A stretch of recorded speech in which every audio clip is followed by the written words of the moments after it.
Je viens de tailler ma barbe et maintenant, je ressemble à un enfant. Il y a 2 semaines, je ressemblais à un viking, maintenant, je ressemble à un enfant. C'est l'histoire de ma vie.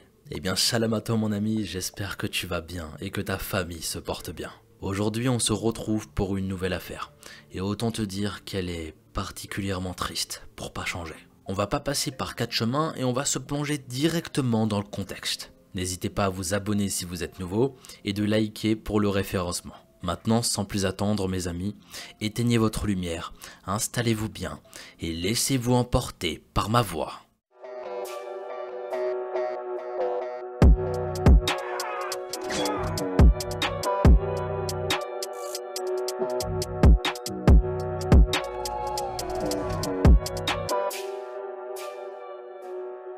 Aujourd'hui, nous allons nous rendre sur le deuxième plus grand continent du monde, celui qu'on appelle le berceau de l'humanité, l'Afrique, caractérisé par ses sécheresses récurrentes. Celles-ci sont dues aux températures parfois extrêmes, ainsi qu'au manque de systèmes montagneux générant des écoulements d'eau, comme des glaciers par exemple. Mais ça n'empêche pas la très abondante biodiversité présente dans tout le continent. Il abrite l'une des forêts les plus riches de la planète, qu'on appelle la forêt du bassin du Congo. Elle abrite de centaines de milliers d'espèces animales et végétales. C'est un véritable trésor précieux.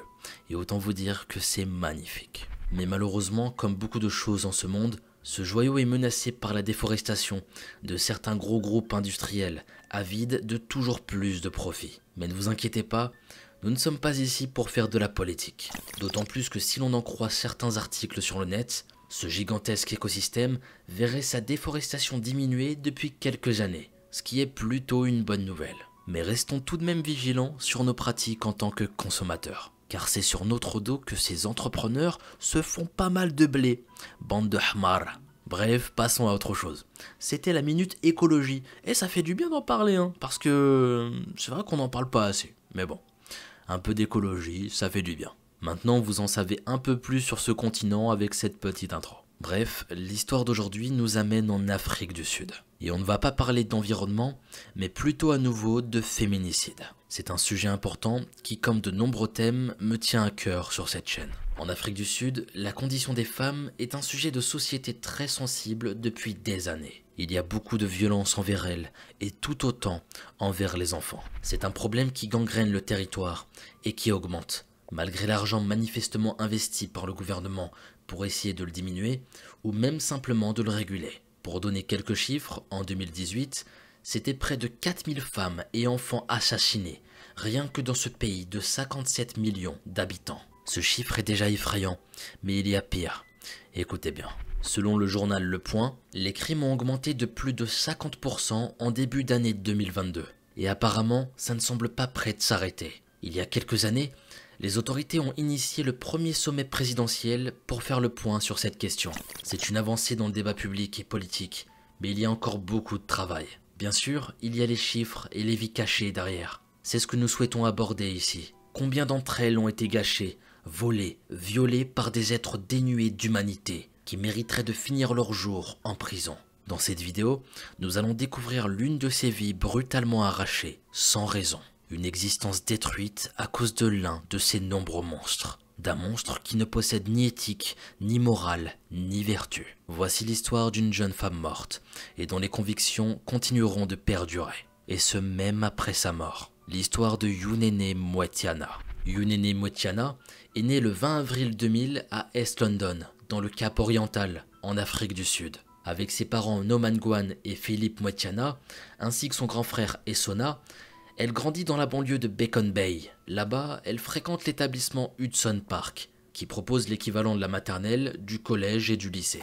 En 2013, pendant ses années de collège, Yunene y préside le conseil des élèves et démontre ainsi son caractère militant, qui va se développer pour ne faire plus qu'un avec son image dans les années à venir. C'est dans le caractère de cette jeune fille de vouloir faire entendre sa voix. Et il y a un combat particulier qui lui tient à cœur, la défense des femmes, et plus précisément l'égalité qu'elle devrait avoir avec les hommes. Ainsi, sa maman décrit sa fille comme un être doté d'un engagement féroce, et qui déteste toute forme d'injustice sociale. Elle mentionne également l'esprit combattant de sa fille, et de sa joie qui illumine la vie de ceux qu'elle rencontre. Son frère aîné Essona lui décrit sa sœur comme une jeune femme franche et pragmatique. Il ajoute que même à la maison, sa sœur est toujours prompte à l'interpeller, lui et leur père Philippe, sur leurs habitudes patriarcales, qu'elle n'a pas peur de dire à ses parents qui sont de fervents chrétiens qu'ils devraient toujours pratiquer ce qu'ils prêchent aux autres, à savoir le respect et le partage. Quand on entend tout ça, ça se voit que cette Yunene, c'était une très belle âme. Elle avait le cœur sur la main et ça se ressentait énormément, et je trouve ça super beau.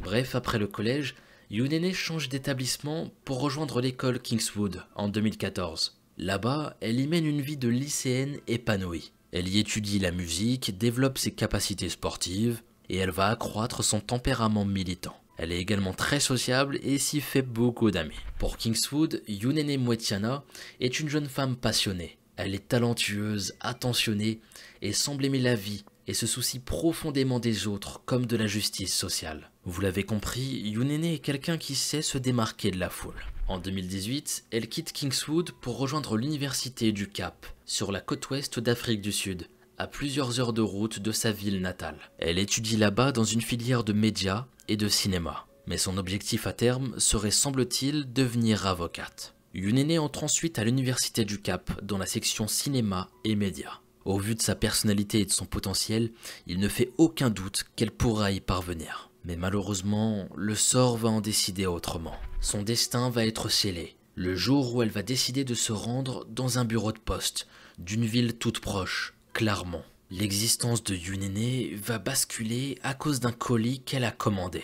Dit comme ça paraît bizarre, mais vous allez comprendre pourquoi. Et d'ailleurs, on ne sait pas ce que contenait ce colis, et on ne le saura peut-être jamais. Mais ce simple petit paquet va amener la jeune femme de 19 ans à faire la pire rencontre de toute sa vie. Sa route va croiser celle d'un monstre, ou plus concrètement, une sorte d'être humain frustré, et tout près de se laisser envahir par ses obscures pulsions. Cet homme n'était personne jusqu'alors, mais ça ne va pas durer. Bientôt, tout le pays va tristement entendre parler de lui. Tout le monde va connaître son nom, ainsi que celui de sa victime, Yunene Mwetiana. Tout commence le 8 août 2019, lorsque Yunene se rend donc au bureau de poste de Clarinch, dans la ville de Clermont. Un homme de corpulence moyenne, presque chauve, la reçoit au guichet. Elle lui explique souhaiter récupérer un colis, ce à quoi il lui répond, après une courte vérification, que ce dernier ne sera pas disponible avant le 16 août prochain. Yunene est un peu déçue, et elle doit prendre son mal en patience. L'homme, lui, l'observe, et il trouve que c'est une très belle femme. Mais son regard n'est pas celui d'un homme bienveillant. Non, pas du tout. C'est celui d'un criminel, doublé d'un pervers. Voilà de quelle façon nous pourrions qualifier ce type. Pour la tenir au courant de l'arrivée de son paquet, l'homme de 42 ans lui fait une proposition, s'échanger leur numéro de téléphone. Et Yunene approuve l'idée. Il est ravi et en profite pour se présenter. Il s'appelle Luyanda. Luyanda Botha. Cet homme, nous ne connaissons pas très bien son histoire, mais il n'a pas l'air d'être le genre très fréquentable. Cela fait plus d'1 an qu'il est employé dans ce bureau de poste. Il a été durant un certain moment à temps partiel, et suite à son travail jugé convenable, il a été finalement recruté à temps complet. Mais même si au travail tout se passe bien, on peut dire sans trop se tromper que Luyanda Botha n'est pas un individu de confiance. Pour commencer, afin d'accéder à ce poste, cet homme a menti. Il a affirmé à sa hiérarchie qu'il n'avait pas de casier judiciaire, alors qu'il y a seulement quelques années qu'il vient de sortir de prison pour avoir volé une voiture. Par rapport à ce qu'on a pu entendre sur cette chaîne, ce n'est pas forcément quelque chose d'impressionnant. Et en soi, falsifier des éléments sur son parcours, comme sur son CV par exemple, des tas de gens l'ont fait avant lui, et même peut-être certains d'entre vous. Hein, bande de fourbes, vous l'avez pas déjà fait, vous? T'imagines un entretien d'embauche? Eh bien, monsieur, vous avez un doctorat en médecine?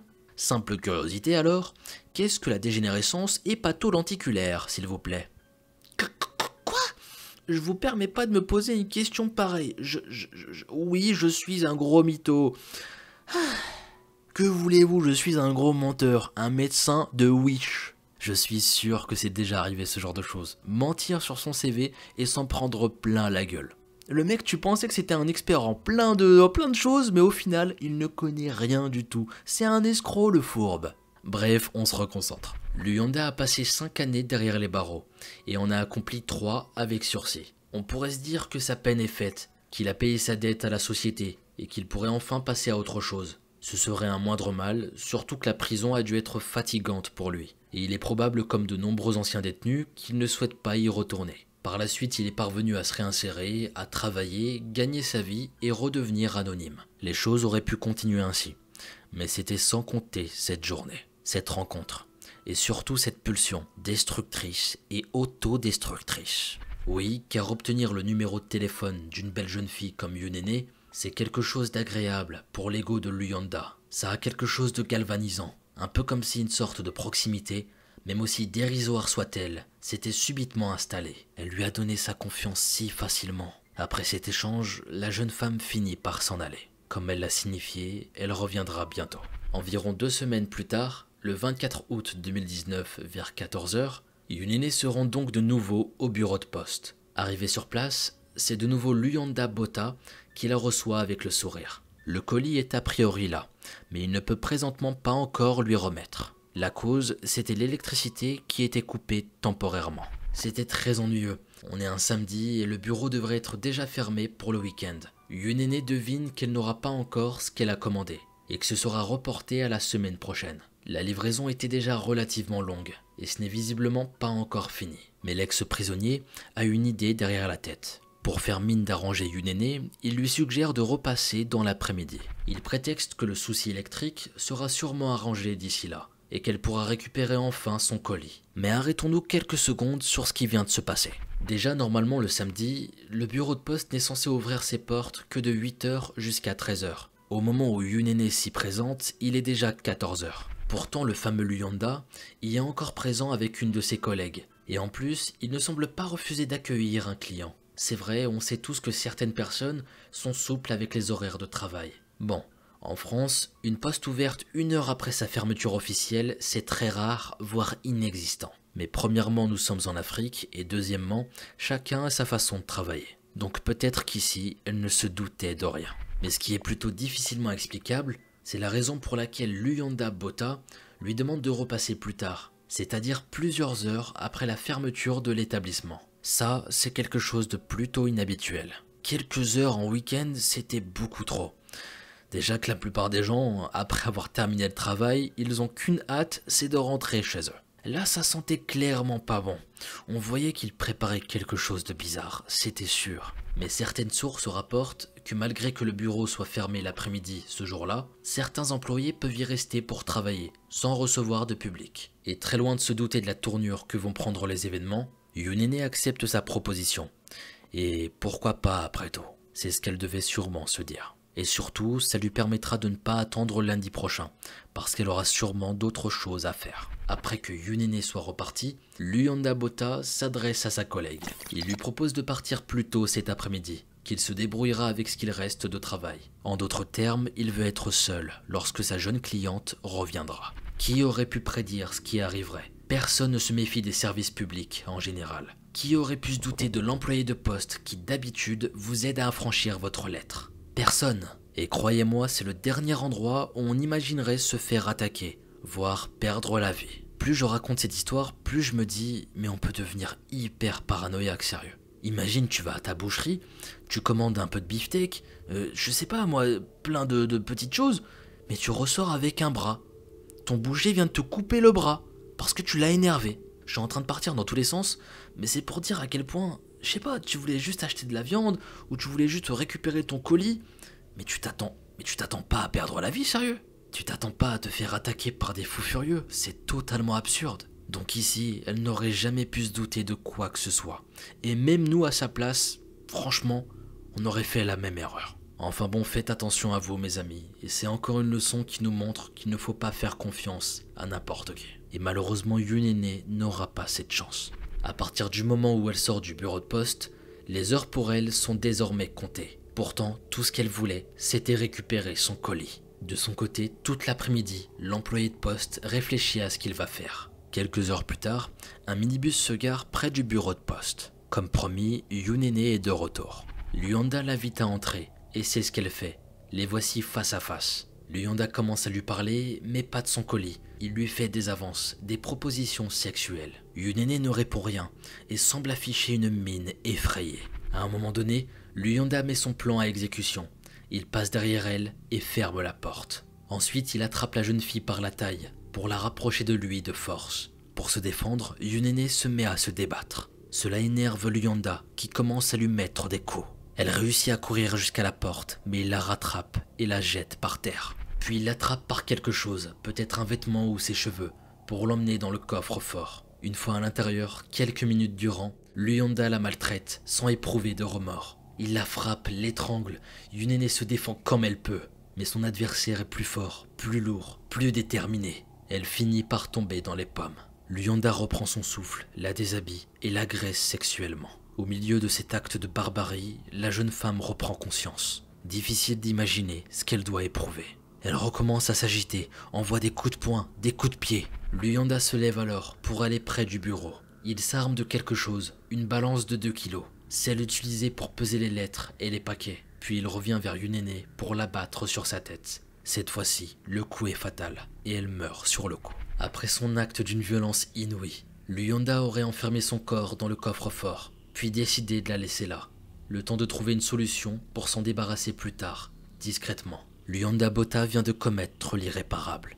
Il sort maintenant du bureau de poste. Impossible de savoir ce qu'il a en tête à ce moment-là, et ce qu'il a pu ressentir. Que pourrait bien éprouver un homme qui vient de déraper à ce point, dites-moi. Quoi qu'il en soit, il est maintenant métamorphosé à jamais. Ne sachant pas quoi faire maintenant, il se rend dans un point de vente voisin pour acheter de l'alcool. Seul, il boit. Ses mains sont tachées du sang d'une innocente. Au-delà d'une vie, c'est toute une famille qui vient d'être brisée cet après-midi. Au bout de quelques heures, et après être passé chez lui, l'employé de poste revient sur les lieux pour recouvrir le cadavre avec une couverture et des coussins. Il ne faudra que quelques heures pour que Yunene soit officiellement déclarée disparue. Très rapidement, sa famille, ses amis, des étudiants de son université et d'autres personnes participent à essayer de la retrouver. Les réseaux sociaux sont un outil très précieux pour cela. Des messages sont relayés sur Facebook et Twitter, avec notamment le hashtag #BringNeneHome, relayé par des milliers de personnes, dont des personnalités influentes en Afrique. Ce que l'on sait, c'est que Yunene Mwetiana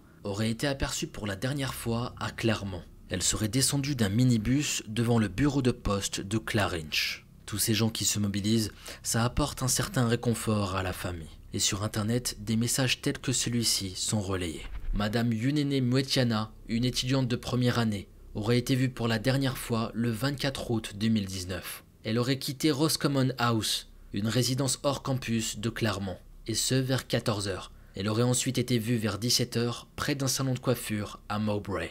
Madame Mwetiana mesure environ 1,70 m et a été vue pour la dernière fois portant un pantalon marron et un sac à main noir. Pour le salon de coiffure, précisons que c'est le témoignage d'un inconnu qui pense l'avoir vue. Donc ça restait une hypothèse. Pendant que cet élan de solidarité s'accroît d'heure en heure, l'homme qui est à l'origine de tout ça est en train de s'affairer. Dans la pénombre, il conduit. Ce matin, il s'est levé aux aurores pour être sûr de pouvoir agir secrètement. Il s'est d'abord équipé de serviettes, puis il est allé à son travail, qui est le lieu de son crime odieux.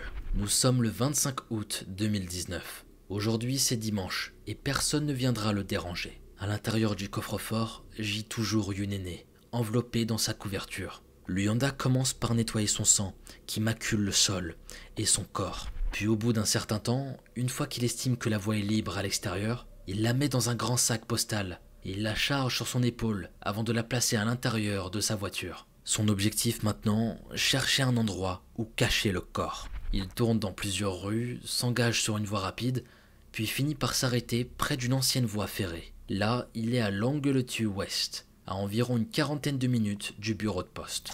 Il ouvre le coffre de sa voiture, attrape le sac de forme humaine, puis l'emporte jusqu'à un trou, en contrebas de la voie. Pour finir, et afin d'éliminer toute trace qui permettrait de remonter jusqu'à lui, Luyanda se rend dans une station pour acheter de l'essence. Il retourne près du corps, l'asperge, et à l'aide d'une allumette, il embrase le corps. Yunene est en train de brûler devant ses yeux de meurtrier. À la suite de cet acte d'une cruauté sans nom, Luyanda remonte dans sa voiture et rentre chez lui comme si rien ne s'était passé. Les jours passent et l'espoir est mis à rude épreuve. 3 enquêteurs privés sont sollicités par la police afin d'approfondir encore un peu plus les investigations. Soit Yunene a été kidnappée, soit le scénario est encore plus dramatique. Ce qui paraît évident pour tous, c'est qu'elle a fait une mauvaise rencontre. Le mercredi 28 août 2019, dans la soirée, une veillée est organisée à l'université du Cap, rassemblant plusieurs centaines de personnes. Des étudiants, des professeurs, des proches sont là. Il y a des bougies partout, des chants, tout le monde était solidaire. La vidéo est relayée sur les réseaux sociaux. Et désormais en ville et au-delà, peu sont ceux qui ne connaissent pas le nom de Yunene Mwetiana. Environ 2 jours plus tard, aux premières heures du vendredi 30 août, les autorités annoncent avoir interpellé puis arrêté un suspect de 42 ans dans la même ville de Clermont. Ses affaires ont été fouillées et du sang a été retrouvé dans sa voiture et sur ses chaussures.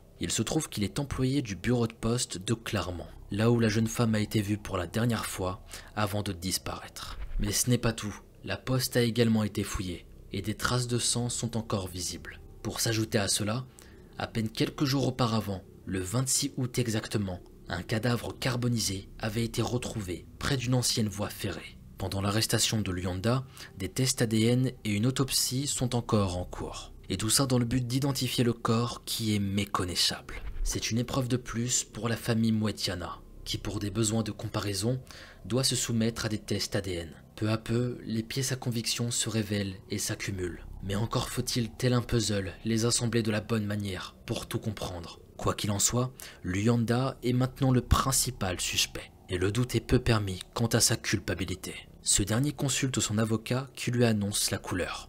C'est simple. Tout l'incrime et tôt ou tard, la police saura la vérité. Alors sur ses conseils, l'ex-prisonnier reconverti en fonctionnaire, sur une feuille, il rédige des aveux. Dans ceux-ci, il avoue qu'il était sorti du bureau de poste et qu'il avait consommé de l'alcool à proximité. Après avoir violé et assassiné la jeune Yunene Mwetiana, il donne également l'emplacement de son corps et déclare la chose suivante. « Je suis responsable de mes intentions, car j'avais l'intention de violer et de tuer. » En parallèle de ces révélations, le corps brûlé est identifié. Et il s'agit bien de la jeune femme disparue. Bien que de nombreuses traces ont été détruites par le feu, du sperme est retrouvé à l'intérieur du corps. C'est dans ce contexte que le lundi 2 septembre au matin, une première comparution au tribunal de la ville de Wimberg s'ouvre. À ce moment-là, la famille Mwetiana et les proches cultivent encore l'espoir de retrouver Yunene vivante. Selon un des détectives privés, un certain Noel Pratton, la famille arrive à tenir le choc malgré cette situation inimaginable. Il va déclarer les choses suivantes. « C'est la chose la plus terrible que cette famille ait jamais vécue, mais ce sont les personnes les plus fortes que je n'ai jamais rencontrées. Elles ont toujours de l'espoir. Une fois dans la salle d'audience, on suppose l'attente insoutenable qu'ils doivent endurer. Car ce matin, des réponses seront enfin peut-être apportées. Luyanda Bota apparaît enfin, accompagné de policiers. Il est assis sur le banc des accusés et vêtu d'une veste marron. Il regarde autour de lui avec un léger sourire aux lèvres. Peut-être qu'il est stressé ou trop détendu, mais cette attitude suscite d'ores et déjà l'indignation. La colère monte dans le public. Le procureur demande le silence, puis annonce les circonstances. Il explique ce qu'aurait manifestement subi la jeune Yunene. Le corps retrouvé en cours d'identification, ainsi que les aveux de son agresseur présumé. Cette nouvelle est un coup de poing en pleine poitrine pour l'entourage. Si l'on comprend bien, ce serait donc apparemment terminé. Yunene ne reviendra pas. Les espoirs s'effondrent brutalement. Les proches se mettent à sangloter et se tiennent les uns aux autres. Vers la fin de la comparution, le public n'en peut plus. Des insultes commencent à fuser dans le tribunal. Vers la fin de l'audience, on peut entendre un homme crier « gros porc » au tueur présumé qui commence à descendre un escalier menant aux cellules. Le soir même, on peut apercevoir quelques bouquets de fleurs placés à l'entrée de la poste de Clarinch. Il faut savoir qu'à ce moment-là, le bureau de poste est maintenu ouvert par la direction et le personnel. Mais heure après heure, l'effervescence autour de l'établissement commence à monter. Le lendemain, des habitants se réunissent, rejoints par quelques employés des commerces alentours. Il est attaché de plus en plus de fleurs aux balustrades, puis ce sont des cartes qui sont également posées. À l'intérieur des petits mots ou des prières à l'attention de Yunene.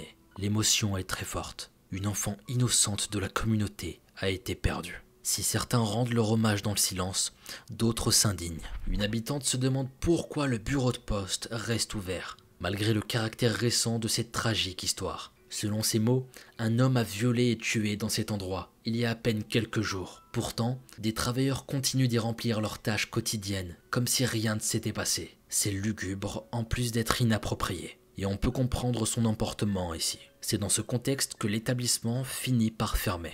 Un des employés, avant de fermer la porte à clé, accroche une petite pancarte, imprimée à la hâte, fermée en raison de circonstances imprévues. Oui, ce lieu n'est plus pour l'heure une poste, mais c'est un espace de recueillement, de bienveillance, de calme, d'amour entre ceux qui sont venus adresser un dernier message à la jeune Younene. Le jeudi 5 novembre 2019, Luyanda comparaît de nouveau au tribunal de première instance de Wynberg. Son apparition y est brève. Comme lors de sa précédente convocation, il indique de nouveau qu'il ne demandera pas de libération sous caution et qu'il assume pleinement être l'auteur de ce dont il est accusé. Au moment de sa sortie du tribunal, escorté par la police, un grand nombre de journalistes tentent de le photographier sur autorisation du magistrat. Mais Luyanda garde sa capuche. Il baisse sa tête pour éviter au maximum de donner son image. Ce jour-là, certains membres du public sont mécontents. S'il n'y a pas de libération sous caution, Luyanda restera protégé par la police jusqu'à son jugement. Mais détrompez-vous, c'est pas qu'ils veuillent le voir libre comme l'air, non.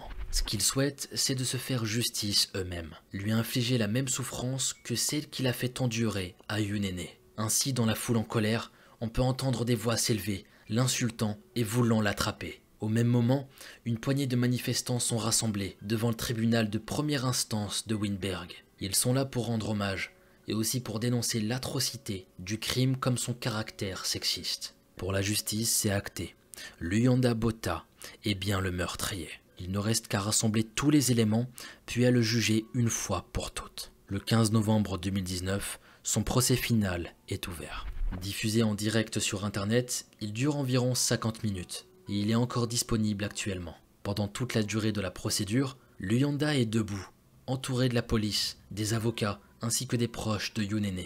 Il ne parle pas, mais écoute le récit de son méfait, dans l'ordre chronologique tel qu'il l'a expliqué lors de ses interrogatoires et selon les investigations menées par la police. Il n'exprime que peu d'émotions, prend parfois de grandes inspirations et regarde parfois le sol. Lorsque la juge Gayat Salilov énonce ce dont il est accusé, Luyanda plaide directement coupable. Il parle doucement et déclare comprendre les accusations. Peut-être qu'il espérait une clémence de la part de la justice, mais il n'en saura rien. Alors qu'approche l'issue de l'audience, la juge annonce la sentence. Même si celle-ci ne fera jamais revenir l'être aimé, elle a le mérite d'être relativement lourde. Pour avoir attaqué, violé, tué puis brûlé la jeune Younene Mwetiana, âgée de 19 ans, Luyanda est condamné à 3 peines d'emprisonnement à perpétuité. À cela s'ajoute, pour avoir tenté d'entraver le travail médico-légal des autorités en immolant le corps et en tentant de nettoyer le sang, 5 années d'emprisonnement supplémentaires. Alors que la juge prononce les termes, Luyanda a le regard fixe. Ses yeux se mettent à briller légèrement et il se mord les lèvres. À l'écoute du verdict, les proches de Younene sont partagés. La peine est conséquente et c'est tant mieux. Cependant, pour ce type de sanction, il subsiste toujours un moyen de sortir de prison plus tôt. La libération conditionnelle. C'est dans la loi et la juge lui en a par ailleurs fait mention. Dans exactement 25 ans, il pourra faire la demande d'examen de son dossier et suivant son comportement ainsi que d'autres facteurs, il pourra ou non se voir libéré. Il aura alors 67 ans. Mais ce n'est pas pour tout de suite. Pour l'heure, Luyanda est emmené et sera enfermé.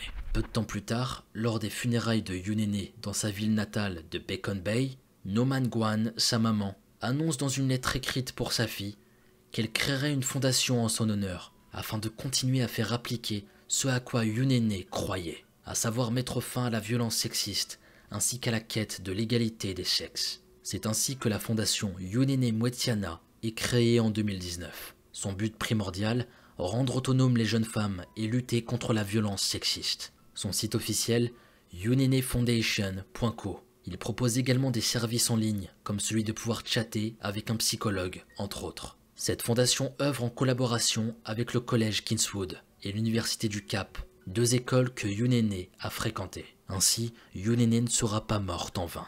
Son héritage perdurera, et on espère qu'il viendra en aide à de nombreuses âmes qui en ont besoin. Une année vient de s'écouler. News 24, une chaîne d'information sud-africaine, s'est récemment entretenue avec la mère de Younene. Il voulait savoir de quelle façon la famille s'en sortait depuis la perte de leur enfant. Voici la réponse de cette maman.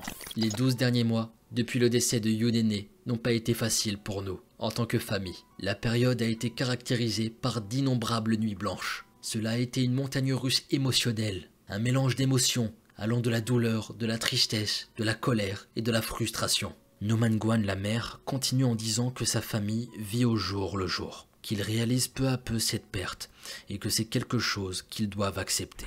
Mais cette année a également été placée sous le signe de l'amour, grâce au réconfort rapporté par tous ceux qui les entouraient et les entourent encore. Elle dira cette dernière phrase: « Par la grâce de Dieu et le soutien que nous avons reçu de gens de tous les horizons, il y a eu un sentiment de réconfort. » Pour honorer la mémoire de son ancienne et regrettée élève, le collège Kingswood a décidé de décerner à Yunene Mwetiana le respectable prix Neil Haggett à titre posthume, en reconnaissance de ce qu'elle a fait au cours de sa jeune vie et de l'influence que cela a eu sur les questions de violences sexistes en Afrique du Sud depuis sa mort en 2019. Récemment, un porte-parole de la famille Mwetiana a déclaré que ses parents ressentent à nouveau la mort de leur fille à chaque fois que la mort d'une autre femme en Afrique du Sud est annoncée dans les médias. Ainsi se termine l'histoire de Yunene Mwetiana, une affaire qui déchire le cœur. Une pauvre femme âgée de seulement 19 ans à qui on a arraché la vie. Et ce qui est terrible à travers cette histoire, c'est qu'il n'y avait pas de raison particulière quant au meurtre. Il l'a tuée simplement par pulsion. Il l'a violée, violentée pour enfin prendre sa vie. Elle était juste venue chercher un colis, un truc tout simple, mais elle ne reviendra jamais. Ce qui est terrible, c'est que cette histoire, elle aurait pu arriver à n'importe qui d'entre nous. Tu te sens en confiance, tu fais confiance, et au final, on va te la mettre à l'envers. Donner sa confiance à un inconnu, parfois, ça peut être dramatique. Qu'elle repose en paix, je donne beaucoup de force et d'amour à sa famille. Vraiment gros courage à eux. Cette vidéo touche à sa fin, mes amis, il est temps pour moi de me téléporter. C'était pas une affaire des plus joyeuses, mais bon, c'est important d'en parler et que je vous partage cette affaire qui est méconnue. Dites-moi en commentaire si vous la connaissiez d'ailleurs. En tout cas, merci à vous d'être toujours aussi nombreux. Sur ce, prenez bien soin de vous et de vos proches, profitez, et quant à nous, on se dit à très bientôt pour une nouvelle vidéo. C'était Mogota.